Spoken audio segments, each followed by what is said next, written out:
Very good very good. बघा कशी लाजती ती.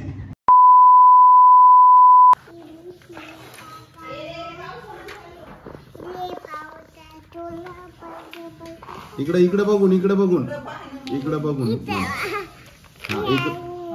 हा इकडे बघून म्हण, जोरात म्हण. इकडे बघ इकडे. हा दे माझ्याकडे, माझ्याकडे दे, माझ्याकडे दे ना. आणि तू एवढी तयार का झाली? तू नवे कपडे का घातले? तू नवे कपडे का घातले? तू शानू दीदी नवे कपडे का घातले तू? हा काय नवा ड्रेस का घातला? थांब थांब. काय काय अंधळीला जायचं का? बरं तू गाणं म्हणून दाखव मला. कोणतं गाणं म्हणते? हा हे दे. हा म्हणून दाखव आता मला छान गाणं म्हणून. कोणतं म्हणते? ए रे रे पावसा का ABCD म्हणते गाणं? कोणतं म्हणते म्हण बरं. आजीला म्हणून दाखव.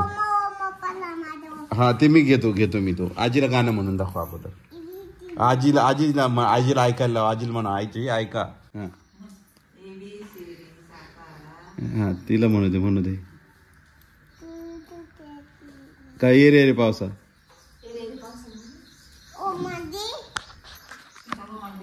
हा ओ माय दे तुम्ही. हे बघा मित्रांनो, आळंदीला जाण्यासाठी म्हटल्यावर आता तुम्हाला पूर्ण पुण्यातूनच जावं लागतं. आता आपण कात्रजून जातो तर पुण्यातलं वेगवेगळ्या पेठांमधून पुढे जावं लागतं. तर हे बघा हे आहे जंगली महाराज रोड. जंगली महाराज रोड आम्ही तिकडून आलो नाही आणि जंगली महाराज रोडूनच आम्ही निघालो. तर जंगली महाराज रोड असा आहे की जिथं या रोडवर मागच्या जवळपास 30 पेक्षा जास्त वर्षात या रस्त्याला कधीच खड्डे पडले नाही बघा. असा हा रस्ता बनवलेला आहे. आणि या रस्त्याची एक स्टोरी आहे. ती स्टोरी मी सांगेल तुम्हाला पुन्हा कधीतरी. पण हा रस्ता म्हणजे सगळ्यात भारी पुण्यातला रस्ता. एकही खड्ड नसलेला आणि सगळ्यात झाडं गर्द झाडं आहेत. उन्हाळ्यात सुद्धा या रस्त्याने चालायला काहीच वाटत नाही. एवढा छान रस्ता आहे हा जंगली महाराज रस्ता. तर या रस्त्यानं आम्ही आलो आणि पुढं आळंदीला जायचं होतं. सोबत मी आणि ओम होतो. दोघं आम्ही गाडीवर जाणार होतो. कारण मोठ्या गाडीमध्ये सगळे बसणं तर शक्य नव्हतं. त्यामुळं मग आम्हाला दोघांना तर 2 व्हीलरनं जायचं होतं आणि नानाला सुद्धा आम्ही मोठ्या गाडीत बसवून दिलं होतं. आणि ते सगळे मग आळंदीला मोठ्या गाडीतून गेले होते. आणि आम्ही ह्या रस्त्यानं बाय रोड आम्ही 2 व्हीलरवर निघालो. मस्त वातावरण होतं. खूप छान एन्जॉय करत आम्ही गेलो आणि आम्ही आळंदीत पोहोचलो. आळंदीत बघा किती छान तयारी होती. आणि हे मंदिराच्या बाहेर मंदिराच्या तिथंच खूप छान लिहिलेलं होतं. आणि आज पालखी येणार होती परत पंढरपूरहून. त्यामुळं खूप छान सजावट आळंदीत पाहायला मिळत होती जागोजागी. आणि गर्दी पण खूप होती. वारकरी माऊली मोठ्या प्रमाणात होते आणि खूप छान वातावरण होतं तिथलं, एकदम प्रसन्न करणारं. आणि पालखी परत येणार असल्यामुळं गर्दी पण वाढली होती. नाहीतर इतर वेळी थोडी कमी गर्दी असती. हे सगळं दर्शन वगैरे झाल्यानंतर आम्ही इकडे इंद्रायणीच्या तीरावर आलो. हे बघा इंद्रायणीचं तीर किती गजबजलेलं आहे. आणि मोठ्या प्रमाणात माऊली महाराष्ट्रभरातून माऊली आलेले असतात बघा इथं. आणि नदीचं पाणी खूप छान सुंदर पाणी होतं. नाहीतर इतर वेळी तुम्ही गेले आणि नदीला पाणी नसेल ना तर खूप पाण्यात हे झालेलं असतं. ती वेल आलेली असते. दे बरं मला काढून डाळिंब काढून दे. थांबा तिला काढून.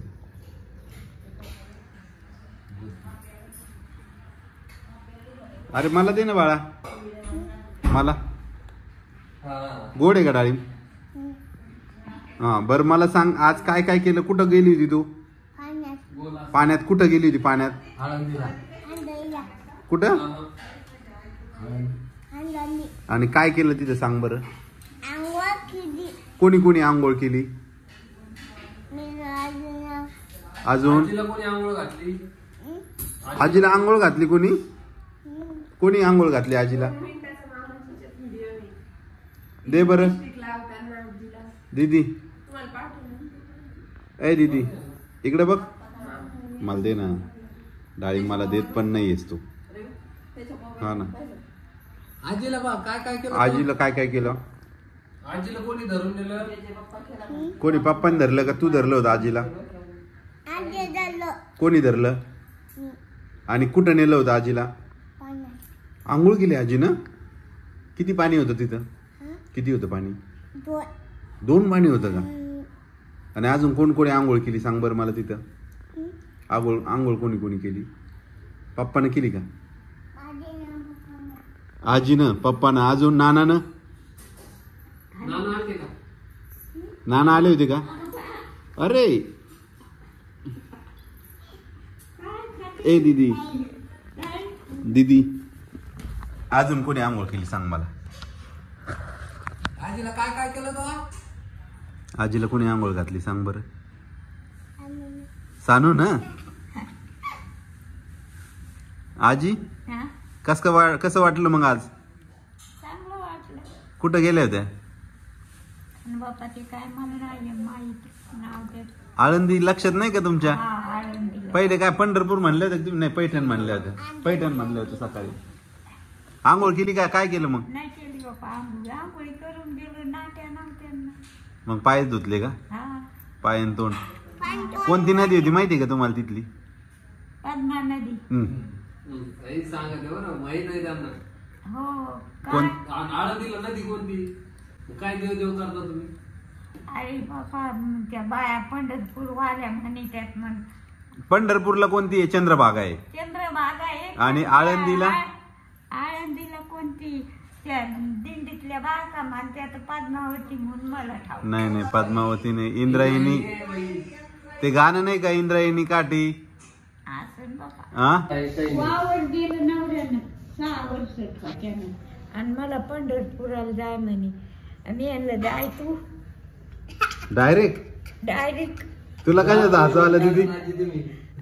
वावर जग मला काय म्हणेन वावर 6 वर्ष. अरे काय झालं?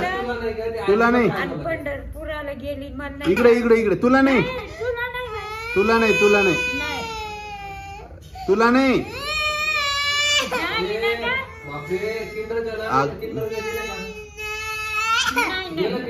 अगं किंडर जॉय आणलं की हिला? काय लॉलीपॉप का? बरं ठीक आहे लॉलीपॉप आणू.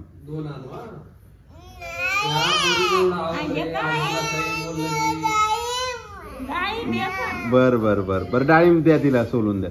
आजीला खाऊ देती थोडस? आजीला खाऊ देती? खाऊ दे बरं आजीला.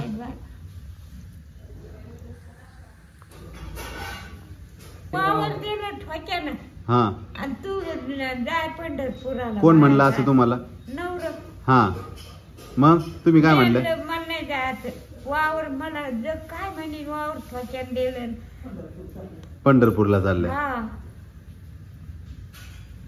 पण मग तरी बी तुम्ही तसं नव्हतं म्हणायला पाहिजे त्यांना. मग देवाला जायला पाहिजे होतं.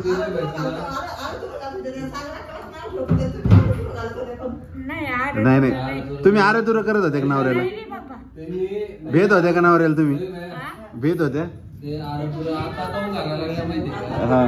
राग येणारा साहजिक आहे. 45 एकर वावर त्यांच्या डोळ्यासमोर गेलंय. त्याच्यामुळे रागाच्या भरात आता त्या म्हणते ते आदर्श करत नाही त्यालाच विचारू दे ना. आजी तुम्ही आरे तुर करायची ना नवऱ्याला? नाही मग कसं भ्यायच्या का तुम्ही? त्यांना घाबरायच्या का? ए दीदी घाबरत होत्या का? बरं ते वावर विकलं तेव्हा तुम्ही त्याला भांडल्या होत्या का?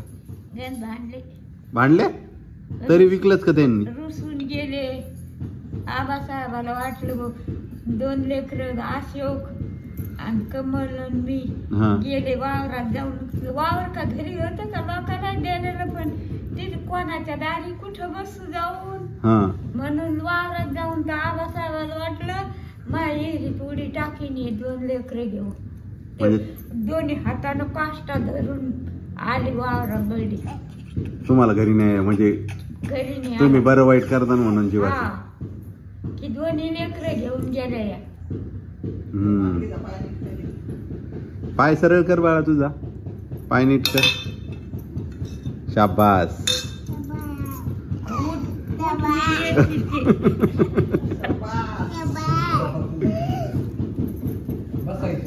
बरं आज आळंदीला याच्या आधी गेले होते का आजी तुम्ही?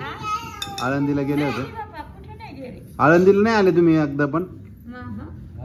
तरी देव हुकलं ना.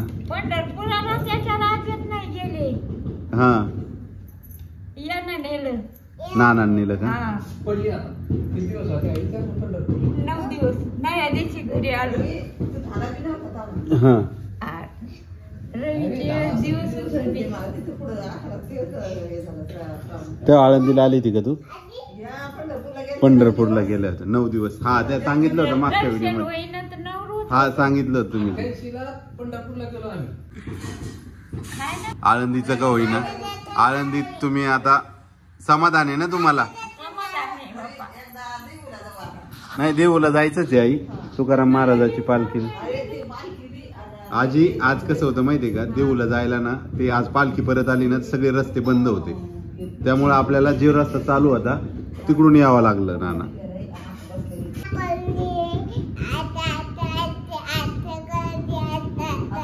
कोण करत होता असं?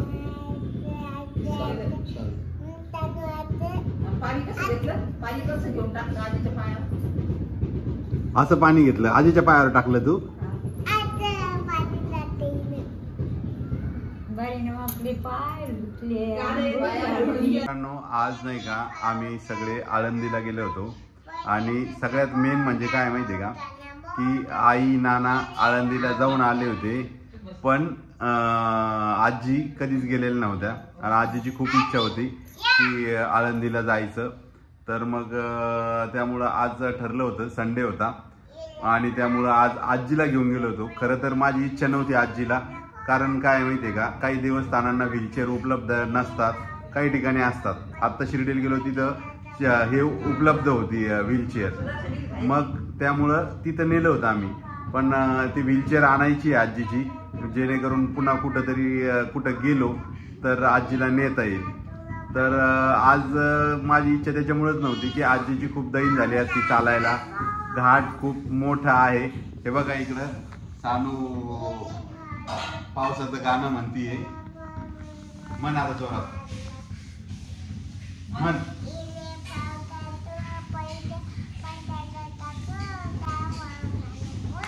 Very good very good. बघा कशी लाजतीये ती.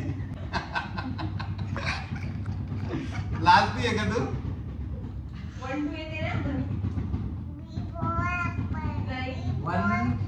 हा तर आजीला आज घेऊन गेलो होतो आणि महत्वाचं म्हणजे आजीनं मागच्या वेळेसच म्हटलं होतं की इंद्रायणी नदीला जायचंय, म्हणजे तिथं आंघोळ करायची किंवा हातपाय तरी धुवायचे, कारण आंघोळ करणं शक्य नव्हतं, एवढे कपडे पण घेऊन गेलं नव्हतं आणि आजीला एवढं शक्य होत नाही. पण तरी तिथं इंद्रायणीला आजीला नेलं आणि आजीने हातपाय धुतले आणि आजीची इच्छा पूर्ण झाली. आजी इच्छा पूर्ण झाली का? तर आजी खूप खुश आहे, कारण आजीनं कधी देवधर्माला जास्त प्राधान्य दिलं नाही. मी लहानपणापासून बघतो की आमच्या घरी नाही का आजीनं कायम कामालाच महत्त्व दिलेलं आहे. कधीही त्यांना विचारलं ना तर कुठलं तरी काम करणार, शेतात जाणार. देवपूजा पण मला आठवत नाही की आजीने अशी मन लावून देवपूजा केली. तर असं आजीचं होतं. पण आता आजीला वाटतंय की आपण देवाला जावं आणि आम्ही पण त्यांची इच्छा पूर्ण करतो की बाबा जिथं होईल तिथं घेऊन जायचा प्रयत्न करतो. आणि एकदा व्हीलचेअर आणली ना, व्हीलचेअरचं मी चालू आहे माझं ते एक 10-15 दिवसात व्हीलचेअर येऊन जाईल. तर तुम्ही पाहिलंच असेल की सानूचा किती दांगडू असतो आणि जेव्हा व्हिडिओ घ्यायला लागतो ना ती खूप मोठमोठ्यानं बोलती. तिला काय उत्साह येतो काय माहिती, पण जेव्हा आपण बोलत असतो किंवा आम्ही बोलत असेल ना तिला असं वाटतं आपलं कोणी ऐकून घेत नाही, मग ती खूप मोठमोठ्यानं बोलती आणि एकदम डिस्टर्ब करून टाकते सगळ्यांना. ते ऐकतच नाही कुणाचं पुन्हा बोलायला, मग काही तिला जी वाटेल ती बडबड करत असती. तर असं होतं. आजचा दिवस खूप छान होता आणि आमच्या सगळ्यांचं जे आहे की आजचं हे जे झालंय आळंदीचं दर्शन खूप छान झालं आणि आजीची पण इच्छा पूर्ण झाली आणि तुमचा सपोर्टही खूप छान आहे. तर आणखी एक गोष्ट सांगायची होती तुम्हाला की आता यूट्यूबवर एक फीचर आलंय बघा हाईपचं, आणि तुम्ही त्यात काय करू शकता, आठवड्यातून तुम्ही 3 वेळा पॉईंट पाठवू शकता. तुम्ही तुमचे म्हणजे तुम्हाला जर व्हिडिओ आवडला तर तुम्ही त्यात पॉईंट पाठवू शकता. तर ते करण्यासाठी काय करायचं असतं की आपण लाईक केलं आपल्या व्हिडिओला की किंवा कमेंटच्या तिथं एक ऑप्शन असतं, त्याला असं स्वॅप करायचं असतं. 2 हे असतात, कमेंट स्वॅप केली की तिथं हाईप ऑप्शन येतं. तुम्ही हाईपवर क्लिक केलं तर तुम्हाला ते खाली पॉईंट दाखवतं, तुम्ही ते पॉईंट देऊ शकता. म्हणजे ते काय आहे की पूर्वी लाईक व्हिडिओ आवडला तर लाईकसाठी तर असायचंच, पण हाईप जर पाठवलं तर तुम्हाला व्हिडिओ खूप आवडतात, आमचे व्हिडिओ आवडतात आणि त्यामुळे तुम्ही ते पॉईंट देत असता. आठवड्यातून तुम्ही 3 वेळा ते पॉईंट देऊ शकता तुमच्या आवडत्या व्हिडिओसाठी. तर लक्ष करून तुम्ही आपल्या व्हिडिओला ते पाठवावे अशी विनंती आहे तुम्हाला, म्हणजे जेणेकरून आम्ही केलेले व्हिडिओ आणि आमच्या फॅमिलीचे व्हिडिओ तुमच्यापर्यंत टाकल्यानंतर समोर येतील तुमच्या.